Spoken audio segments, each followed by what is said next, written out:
Hello बच्चों, कैसे हो आप लोग? अच्छे होंगे बेटा। बेटा आज मैं आपके लिए लेकर के आई हूँ सीमा रेखा एकांकी से यूपी बोर्ड 9th क्लास के लिए सुभाष का चरित्र। ठीक है बेटा, आज हम जानते हैं सुभाष का चरित्र। ठीक है, पिछले वीडियो में मैं आपको बता चुकी हूँ सीमा रेखा एकांकी से सविता का चरित्र, और आज हम जानेंगे सुभाष का चरित्र। ठीक है, तो जान लेते हैं सुभाष का चरित्र। प्रख्यात एकांकीकार विष्णु प्रभाकर जी द्वारा लिखित एकांकी सीमा रेखा का पात्र सुभाष चंद्र जनप्रतिनिधि के रूप में अपनी महत्वपूर्ण भूमिका का निर्वहन करता है। उसकी चारित्रिक विशेषताएं निम्नलिखित हैं। जनता का सच्चा सेवक। ठीक है, सुभाष कैसा है? सुभाष जनता का सच्चा सेवक है। इसका पहला पॉइंट हो जाता है जनता का सच्चा सेवक। सुभाष चंद्र जनता का सच्चा सेवक है। उसका मानना है कि शासन प्रशासन के अधिकारियों के आचरण को सुधारने तथा नियंत्रित रखने के लिए जन आंदोलन आवश्यक है। वह अपने भाई शरद चंद्र से भी भाई की तरह नहीं, अपितु जननेता की दृष्टि से बात करता है।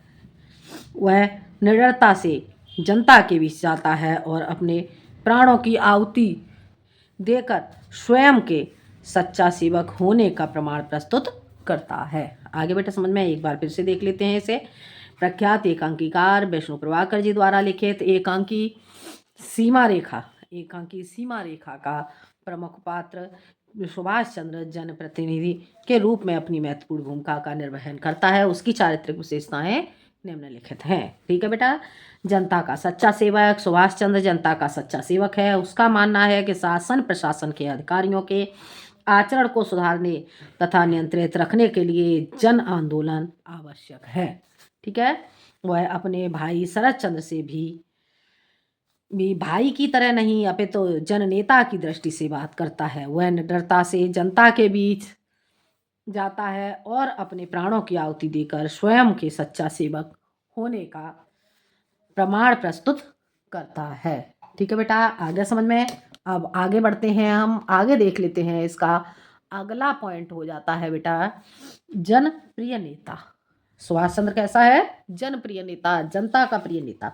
सुभाष अपने गुणों के कारण जनता के बीच प्रतिष्ठित है। वह जनता का हितैषी है।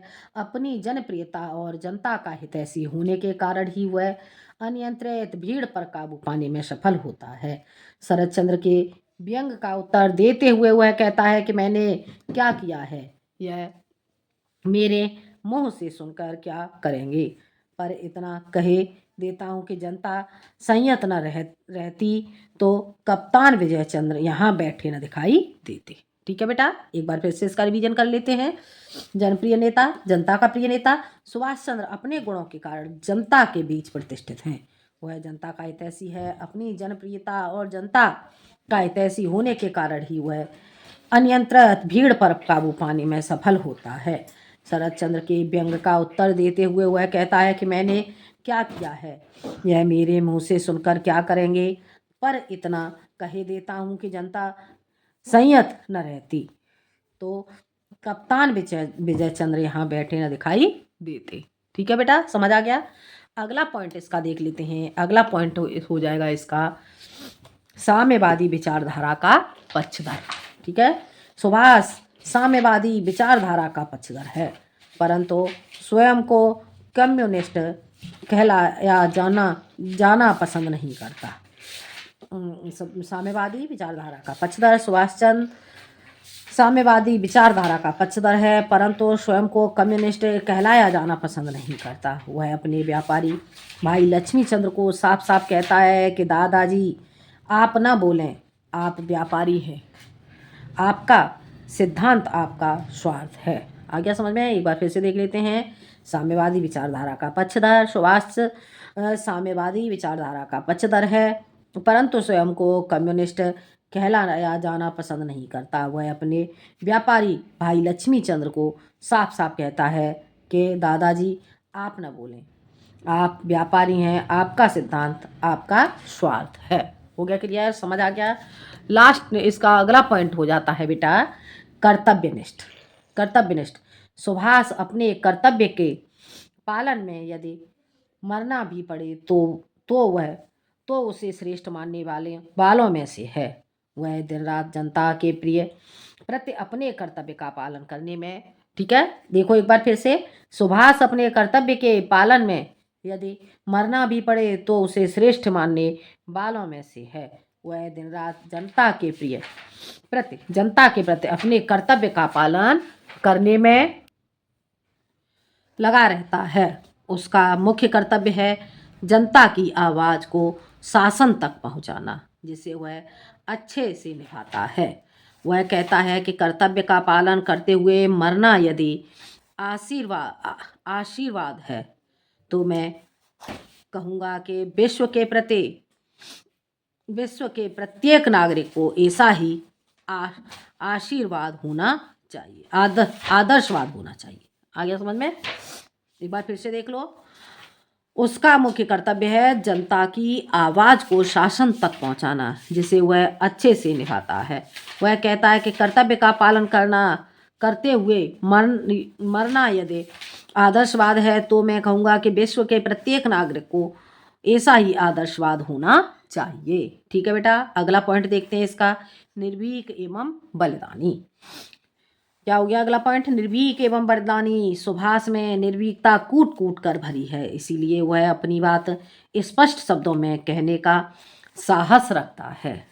सुभाष में निर्भीकता कूट कूट कर भरी है, इसलिए वह अपनी बात स्पष्ट शब्दों में कहने का साहस रखता है। वह कहता है कि जब तक सरकार और उसके अधिकारी ठीक आचरण नहीं करेंगे तब तक जनता प्रश्न करती ही रहेगी, कानून हाथ में लेती रहेगी। अपने प्राणों का बलिदान देने में भी वह पीछे नहीं हटता। ठीक है बेटा, वह अपने प्राणों का बलिदान देने में भी पीछे नहीं हटता। ठीक है, उसका बलिदान अपना प्रभाव छोड़ता है और भीड़ शांत हो जाती है। सुभाष देश सेवा एवं जन सेवा को अपना पुनीत कर्तव्य मानता है। आ गया समझ में? आगे देखते हैं एक बार फिर से बेटा, हम इसे समझ लेते हैं। सुभाष में निर्भीकता कूट कूट कर भरी है, इसलिए वह अपनी बात स्पष्ट शब्दों में कहने का साहस रखता है। वह कहता है कि जब तक सरकार और उसके अधिकारी ठीक आचरण नहीं करेंगे तब तक जनता प्रश्न करती ही रहेगी, कानून हाथ में लेती रहेगी। अपने प्राणों की बलि देने में भी वह पीछे नहीं हटता। उसका बलिदान अपना प्रभाव छोड़ता है और भीड़ शांत हो जाती है। सुभाष देश सेवा जन सेवा को अपना पुनीत कर्तव्य मानता है। आगे समझ में? अगला आपका पॉइंट हो जाएगा बेटा निष्कर्ष। ठीक है, निष्कर्षतः कहा जा सकता है क्या कहा जा सकता है? निष्कर्षतः कहा जा सकता है कि सुभाष का चरित्र, उसके गुण उसके अन्य पात्रों से श्रेष्ठ सिद्ध करते हैं। इसी कारण वह एकांकी का नायक कहलाने के योग्य बनता है।